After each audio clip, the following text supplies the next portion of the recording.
Hola amigos de Constitucionalistas Mexicanos, bienvenidos a un video más. En esta ocasión vamos a abordar un tema que se está poniendo de moda en México y es el relativo al juicio a los expresidentes. Este tema es relevante y lo vamos a abordar primero desde la perspectiva de la responsabilidad jurídica. Vamos a dejar a un lado el tema de la consulta, eso probablemente lo veamos en otro video, pero por ahora nos vamos a circunscribir al tema de la responsabilidad jurídica que tienen las personas que han ejercido el cargo de presidente de la República y la posibilidad de enjuiciarlos. Les recuerdo que ya está disponible el curso de amparo en línea, más informes en cursodeamparo.com. Empecemos con el video. El contenido de este video, primero vamos a hablar del fuero en México. Vamos a ver si existe o no un fuero, qué alcances tiene y cuál es la naturaleza jurídica que en su caso existe.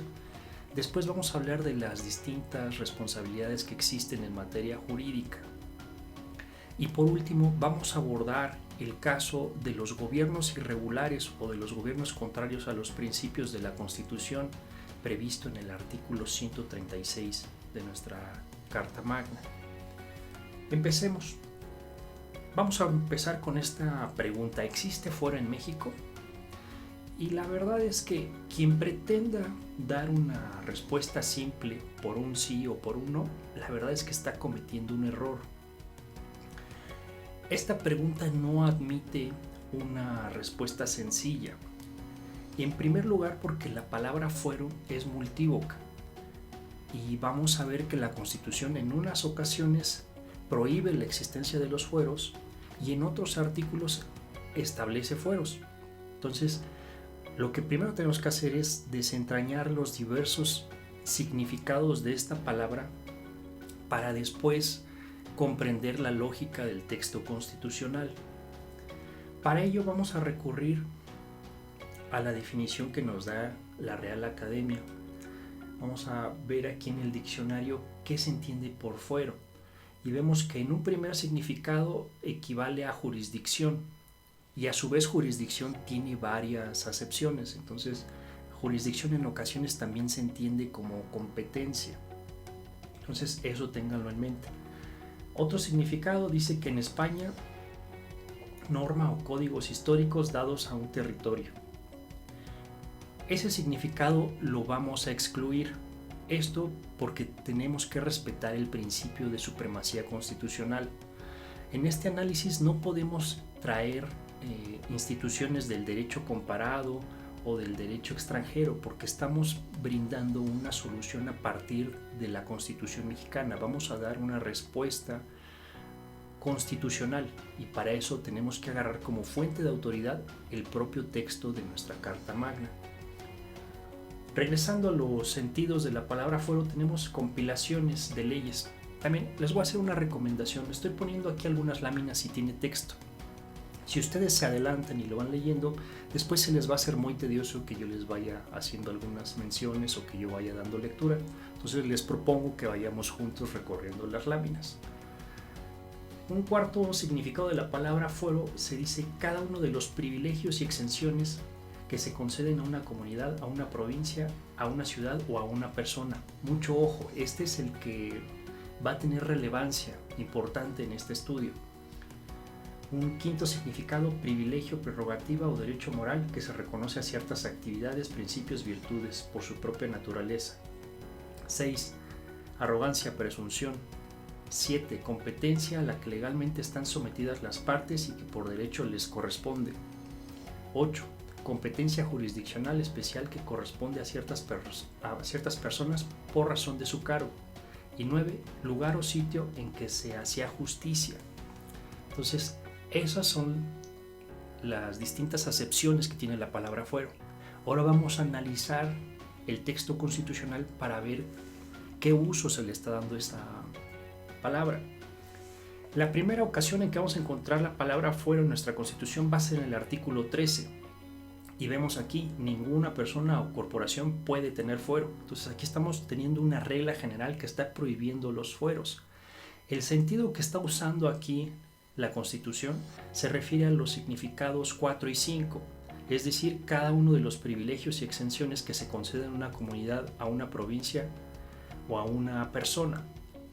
Entonces aquí vamos viendo cómo ya es compatible este sentido que estamos desentrañando con la primera parte del artículo 13, que dice nadie puede ser juzgado por leyes privativas. Y recordemos que si indagamos un poco el origen de la palabra privilegio, pues es ese, una ley privada, privilegio. Entonces también el significado número 5 nos ayuda a desentrañar cuál es el sentido que se usó: privilegio, prerrogativa o derecho moral que se reconoce a ciertas actividades. Luego, más adelante, el propio artículo 13 dice: subsiste el fuero de guerra para delitos o faltas contra la disciplina militar. Pero aquí vemos cómo la Constitución está utilizando la palabra fuero no en su acepción de privilegio o exención, sino más bien como una jurisdicción, como una competencia a la que legalmente están sometidas las partes, que es el significado 1, 7 y 8. Competencia jurisdiccional especial que corresponde a ciertas personas. En este caso está hablando de los militares. Entonces, ya vimos en la primera parte qué uso se le está dando a la palabra fuero. Ahora vamos con los siguientes artículos. En el artículo 18 también se habla de los sentenciados de nacional extranjera por delitos del orden federal o del fuero común. Aquí se está usando la palabra fuero como jurisdicción en el sentido 1 y 7, también como competencia a la que legalmente están sometidas las partes. No lo está usando como un privilegio o como una exención. Después nos vamos al artículo 61. Este es interesante porque lo vamos a desarrollar un poquito más. Dice: el presidente de cada cámara velará por el respeto al fuero constitucional de los miembros de la misma. Y aquí la Constitución sí está estableciendo un privilegio, está estableciendo una exención. Y aquí los sentidos que está usando es el 4 y el 5.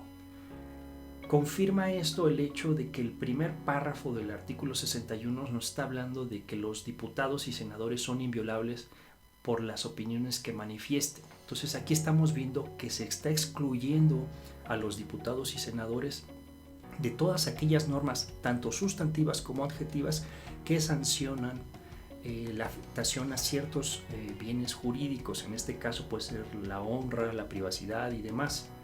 Todo esto en el ejercicio de la función legislativa. Entonces, aquí estamos viendo cómo sí se les está otorgando una exención. Artículo 73, aquí vemos en la fracción 21, y aquí dice que regirá en la República, en el orden federal y en el fuero común. Nuevamente se está usando la palabra fuero como jurisdicción, también como una competencia a la que legalmente están sometidas las partes, como competencia jurisdiccional. También en el artículo 73, fracción 21, también dice: las autoridades federales podrán conocer de los delitos del fuero común. Aquí nuevamente se está hablando del fuero como jurisdicción, como competencia legalmente a la que están sometidas las partes, como una competencia jurisdiccional. Y también tenemos aquí en el artículo 73 que dice: los supuestos en que las autoridades del fuero común podrán conocer y resolver de los delitos federales. Nuevamente se usa la palabra fuero en su acepción de jurisdicción, de competencia a la que legalmente están sometidas las partes, es decir, como una competencia jurisdiccional. Fuera de estos casos, la Constitución no habla de fuero. Entonces, podemos ver que a esto está acotado. Y si bien es cierto, la ciencia jurídica no es una ciencia exacta, sí debemos ser muy precisos con el lenguaje. Entonces, ya vimos que solamente en estos casos se habla de fuero. Ahora vamos a ver cuál es la naturaleza jurídica del fuero que se reconoce a los diputados y senadores previsto en el artículo 61.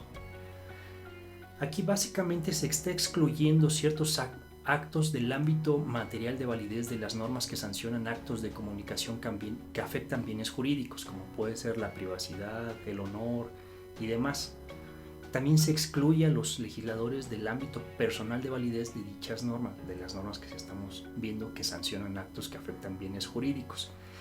Y esto alcanza tanto las normas sustantivas como las normas adjetivas. ¿Qué quiere decir esto? Que un legislador, en el ejercicio de sus funciones, en específico las funciones legislativas nunca va a incurrir en un daño moral por haber cometido alguna manifestación de alguna opinión.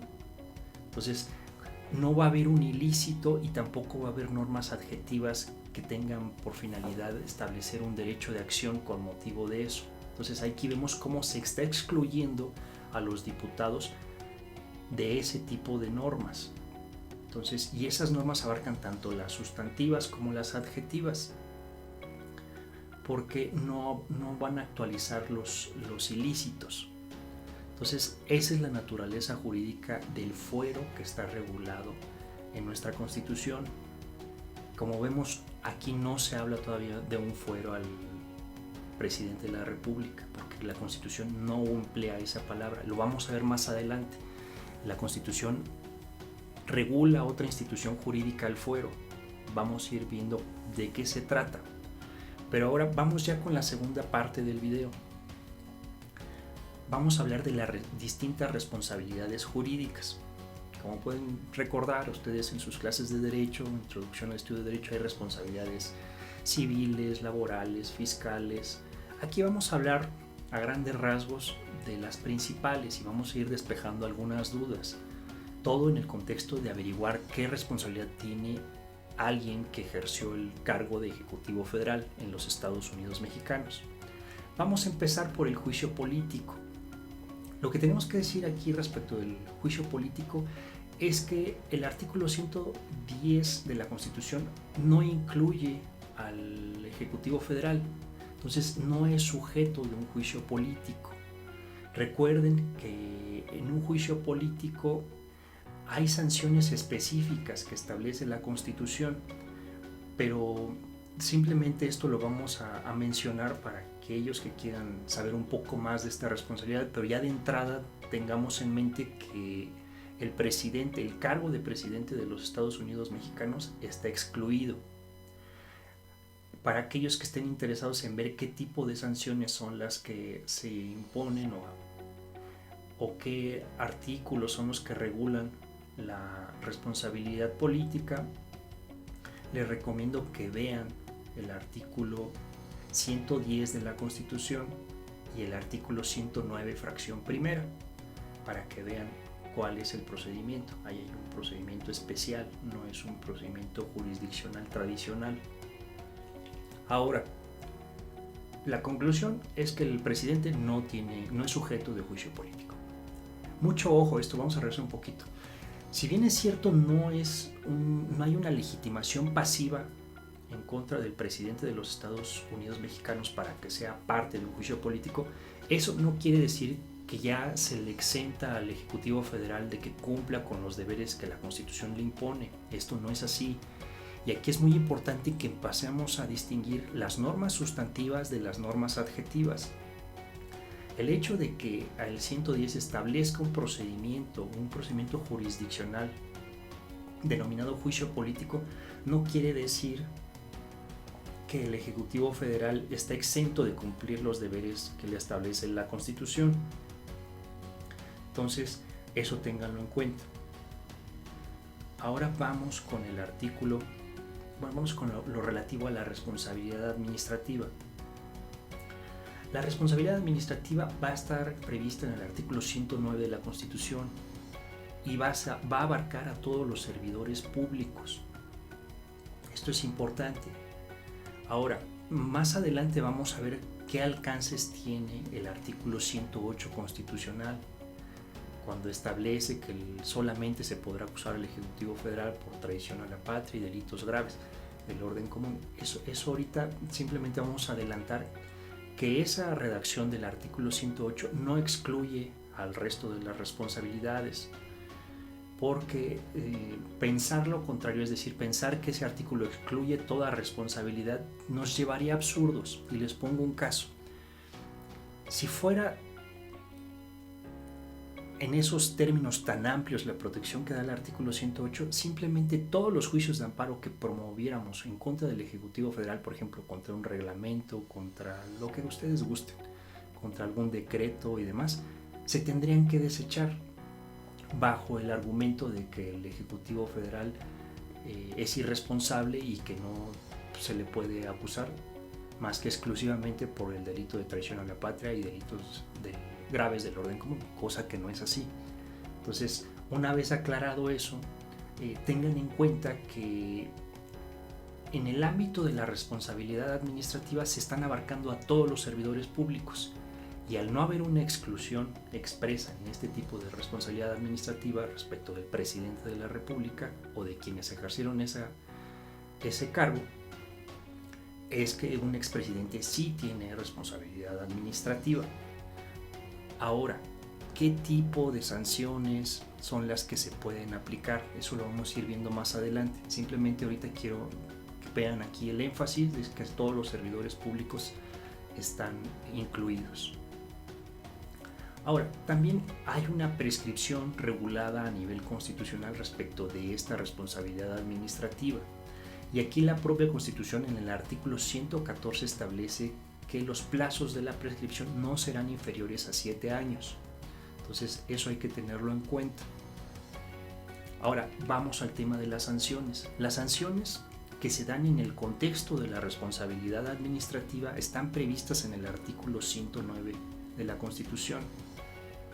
Algunas no van a tener sentido respecto de los expresidentes, pero otras sí. Y algunas hasta incluso van a ser contingentes, porque vamos a suponer que un expresidente después ocupa otro cargo público. Pues ahí sí puede haber una suspensión, puede haber una destitución. Pero vamos a suponer que un expresidente después quiera participar en otros cargos públicos. Pues bueno, ahí hay una inhabilitación y también hay sanciones económicas. Entonces, eso lo van a encontrar en el artículo 109 de la Constitución. También algo que es muy importante en todos estos estudios que se hacen, siempre recurran a las normas jurídicas de mayor jerarquía. ¿Por qué? Porque muchas veces hacemos los análisis jurídicos y queremos proponer soluciones a partir de una norma, a partir de una ley, por ejemplo, de un reglamento, de una jurisprudencia, de una tesis aislada, pero muchas veces esas normas de carácter inferior son inconstitucionales.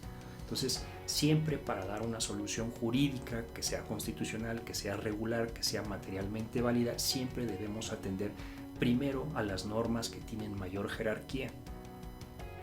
Ahora vamos al contexto de la responsabilidad penal. Ahora, simplemente para concluir el tema de la sanción administrativa, los expresidentes sí son sujetos de responsabilidad administrativa. Ya vimos que hay una prescripción y que se les pueden aplicar estas sanciones. Ahora vamos con el tema de la responsabilidad penal. Al día de hoy se está anunciando que se está haciendo una reforma constitucional en esta materia. Nosotros vamos a hacer el análisis a partir del texto vigente de la Constitución en el mes de septiembre de 2020.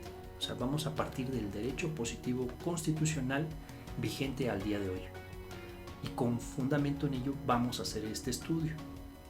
Si posteriormente se llega a eliminar el segundo párrafo del artículo 108, pues bueno, eso ya será motivo de tal vez de otro video, de otro comentario, pero sí es importante que aún con la redacción actual sepamos cuáles son los alcances que constitucionalmente le corresponden a ese beneficio, a esa institución jurídica prevista en el segundo párrafo del artículo 108.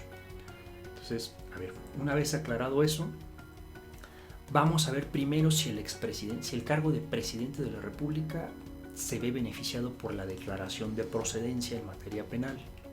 La declaración de procedencia está prevista en el artículo 111 constitucional y recuerden que es un requisito de procedibilidad, en materia penal. Y vemos que dentro de los sujetos que se ven incluidos o beneficiados con este requisito, con esta declaración, no está el cargo de Ejecutivo Federal. Entonces, el Ejecutivo Federal no requiere de una declaración de procedencia para que se le pueda accionar penalmente en su contra. Ahora, pero ¿qué sí establece la Constitución respecto del presidente de la República? Y esto lo vamos a encontrar en el artículo 108, me parece que es el segundo párrafo, y dice: el presidente de la República durante el tiempo de su cargo solo podrá ser acusado por traición a la patria y delitos graves del orden común. Aquí quiero que recuerden otra vez la distinción entre normas jurídicas sustantivas y normas jurídicas adjetivas o procesales, ¿sí? Entonces, esa distinción entre normas sustantivas y adjetivas nos va a permitir ver cuáles son los alcances de esta disposición. Recordemos que la norma sustantiva penal es aquella que contiene el tipo penal, es aquella que describe qué conductas son delictivas. Cosa distinta son con las normas adjetivas penales que establecen, dentro de otras cosas, o sea, no se circunscribe únicamente a lo procesal, pero principalmente aspectos procesales como pueden ser competencias, plazos, notificaciones y cuestiones muy vinculadas al derecho de acción. Aquí es importante también, dentro de esa distinción entre derecho sustantivo y derecho adjetivo, que el derecho de acción es propio del derecho adjetivo, es propio del derecho procesal. Entonces, una vez que tenemos definido esto de normas sustantivas penales y normas adjetivas penales, vemos que este precepto del artículo 108 regula un aspecto procesal y no sustantivo. Y esto es muy importante. Es muy importante que incluso la Constitución haya empleado el verbo ser acusado, acusar. Cosa distinta hubiera sido que hubiera empleado la palabra condenar, porque si hubieran empleado la palabra condenar, hubiera abarcado tanto aspectos sustantivos como aspectos negativos, adjetivos.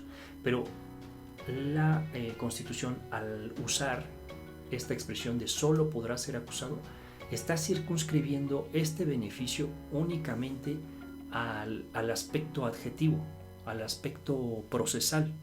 Entonces, esto es muy importante que lo tengan en cuenta, porque las normas sustantivas penales quedan intactas. Es decir, los tipos penales no se ven afectados en sus ámbitos de validez respecto del presidente de la República por virtud de este artículo. En otras palabras, la conducta que el presidente de la República realice durante su encargo puede, de hecho, actualizar los tipos penales de todo el Código Federal Penal o de todo el Código Penal local.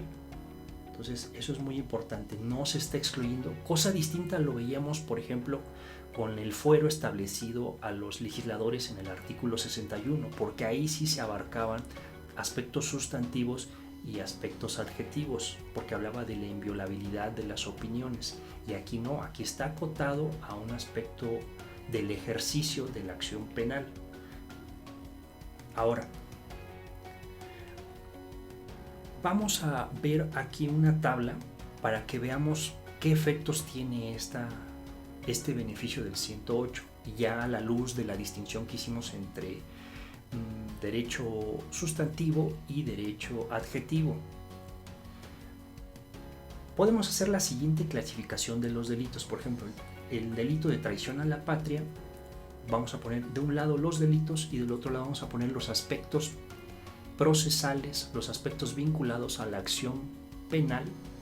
Todo esto a la luz del artículo 108, segundo párrafo. ¿Qué pasa si un presidente de la República comete el delito de traición a la patria? ¿Se puede o no ejercer la acción penal? Pues vemos que en términos de lo que establece el artículo 108, sí se puede ejercer la acción penal en contra del presidente de la República. ¿Qué pasa con los delitos federales distintos de la traición a la patria? Aquí vemos, la conducta del presidente puede, de hecho, actualizarlos, pero la acción penal no se puede ejercer durante su cargo, sino en momento posterior.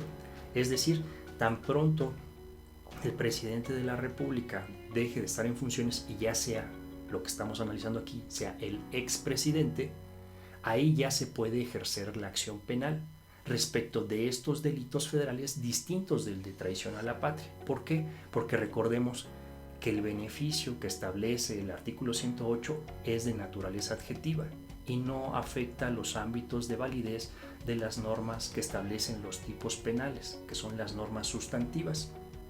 Ahora vamos con la otra categoría de los delitos. Delitos graves del orden común. ¿Qué pasa respecto de la acción penal? Pues sí se puede ejercer la acción penal en contra del presidente de la República. Y aquí lo vemos en la parte final de esta cita. Ahora, ¿qué pasa con delitos no graves del orden común?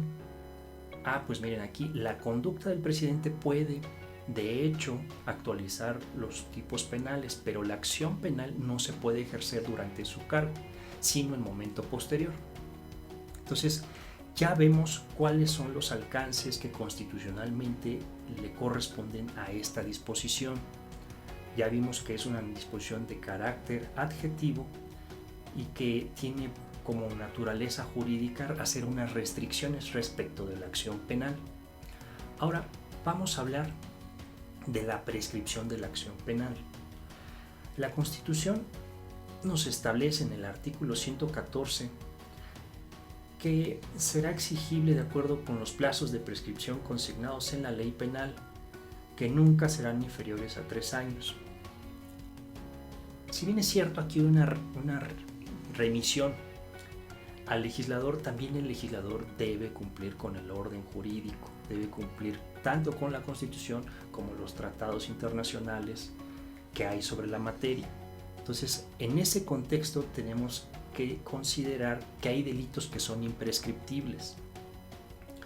Y recordemos también que México ha firmado la Convención sobre la imprescriptibilidad de los crímenes de guerra y los crímenes de lesa humanidad. Entonces, ahí en su artículo primero define que es un crimen de esa naturaleza y también establece que es importante aquí aclarar que dentro de ese convenio internacional se remite a su vez al Estatuto del Tribunal Militar Internacional de Nuremberg. Entonces ahí tenemos que también considerar las disposiciones de este tratado, donde define los crímenes contra la paz, crímenes de guerra, crímenes contra la humanidad. ¿Por qué es importante esto? Es importante porque nos va a definir los alcances de estos delitos que son imprescriptibles. También dentro de la Convención sobre la imprescriptibilidad de los crímenes de guerra se hace una remisión a los convenios de Ginebra.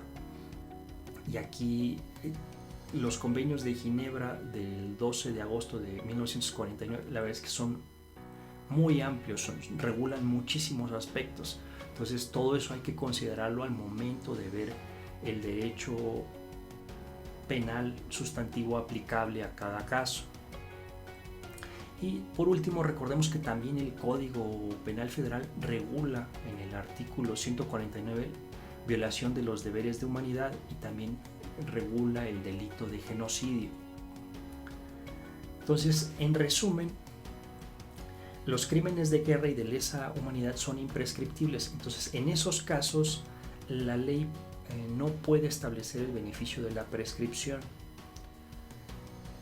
Y en esos casos, pues bueno, cualquier momento es bueno para fincar responsabilidades penales a los expresidentes. Ahora vamos con un tema que no ha sido tan desarrollado y es el de los delitos de corrupción. Y aquí pasa algo similar. El Estado mexicano celebró la Convención Interamericana contra la Corrupción y dentro de sus artículos establece, en el artículo segundo dice: los propósitos de la presente convención son: 1. Promover y fortalecer el desarrollo por cada uno de los estados partes de los mecanismos necesarios para prevenir, detectar y sancionar, que es muy importante, sancionar. En su artículo 5 dice: cada estado parte adoptará las medidas que sean necesarias para ejercer su jurisdicción respecto de los delitos que haya tipificado de conformidad con esta convención cuando el delito se cometa en su territorio. Entonces, este precepto puede servir para plantear la inconvencionalidad de la prescripción de la acción penal prevista en un código nacional. Y aquí también es importante que consideremos algo, que si bien es cierto hay esa remisión al legislador, el legislador debe cumplir, porque recuerden, existen las obligaciones generales en materia de derechos humanos y esas obligaciones deben acatarse por todas las autoridades, incluida el poder legislativo cuando está regulando la prescripción establecida en el artículo 114 de la Constitución. Entonces, aquí también es interesante que esta disposición constituye una garantía de los derechos humanos, al menos en dos aspectos. Primero, tengamos en cuenta que el combate a la corrupción es un medio eficaz para asegurar la competitividad en la economía mexicana, y esto está previsto, por ejemplo, como derecho humano en el artículo 25 de la Constitución. Entonces, el hecho de que exista un tipo penal y que se ejerza jurisdicción en esa materia sirve para garantizar la competitividad en la economía mexicana, la libre concurrencia. Entonces, en ese aspecto, esta disposición convencional sirve de garantía para ese derecho humano.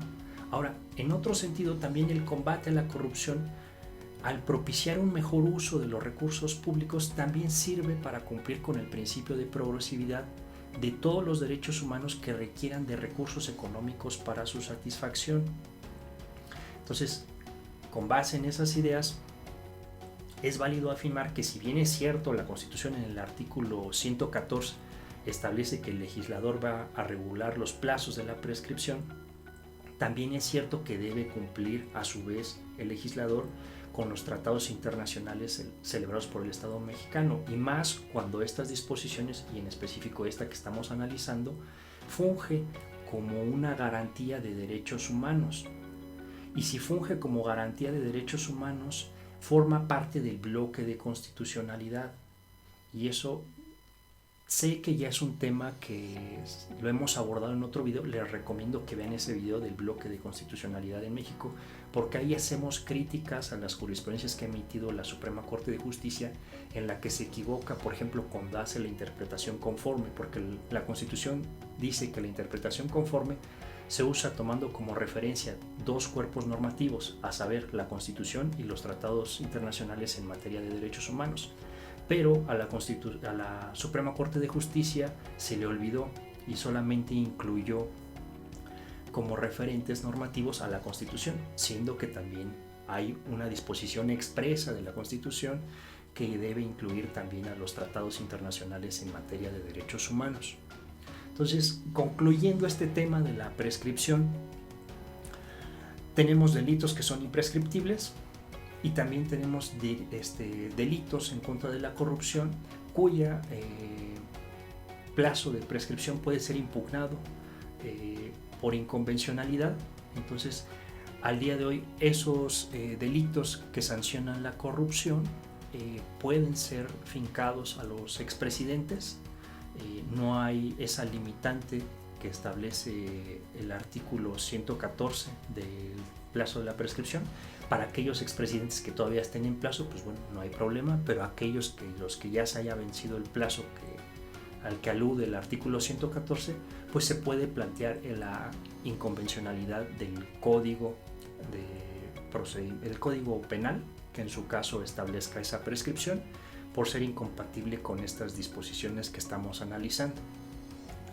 Ahora, vamos a ver un tema que ha sido muy poco estudiado, y es el juicio a gobiernos contrarios a la Constitución. Y aquí vamos a analizar el artículo 136 de la Constitución. Miren, aquí tenemos que primero identificar el supuesto, y estamos hablando de trastornos, de un trastorno público. Dice, artículo 136, esta Constitución no perderá fuerza y vigor aun cuando por alguna rebelión se interrumpa su observancia, en caso de que por cualquier trastorno público se establezca un gobierno contrario a los principios que ella sanciona, tan luego como el pueblo recobre su libertad, se restablecerá su observancia, y con arreglo a ella y a las leyes que en su virtud se hubieran expedido, serán juzgados así los que hubieran figurado en el gobierno emanado de la rebelión, como los que hubieran cooperado con esta. Entonces, esa expresión de trastorno público la vamos a referir otra vez, tenemos que desentrañar Y trastornar, otra vez, según el diccionario de la lengua española, es acción y efecto de trastornar. Y trastornar es alterar la normalidad del funcionamiento de algo. Entonces, tomando en cuenta ese significado que nos aporta el diccionario, es válido afirmar que el supuesto normativo del artículo 136 abarca cualquier alteración colectiva de la normalidad, sin importar si es violenta o no. Y bajo dicha expresión pueden comprenderse circunstancias como fraudes electorales, también infiltración de grupos delincuenciales en el gobierno, lo que habíamos visto también, funcionarios públicos vinculados al narcotráfico. Ahorita está muy de moda el juicio que se está estableciendo en contra de García Luna. Entonces, también aquellos casos en los que ya se habla de un narcoestado, simplemente también recordemos en otros países, por ejemplo, lo que llegó a pasar en Colombia, que el narcotráfico ya había, las redes de esos cárteles ya habían logrado infiltrarse en el gobierno. Y también recordemos casos de corrupción a gran escala, como lo acontecido con la empresa Siemens. Entonces, este artículo sirve porque encaja, se está alterando el funcionamiento normal, se está ejerciendo un gobierno contrario a los principios constitucionales. Y también algo que es importante destacar es que el propio artículo 136 presupone que las personas en cuestión lograron distorsionar las funciones del gobierno. Ya lo habíamos visto, puede haber corrupción, puede haber un narcoestado. Y también al haber ese tipo de complicidades ya a nivel macro, incluso estaba viendo el otro día una conferencia en la que ya se habla no solamente de corrupción, sino de macro corrupción.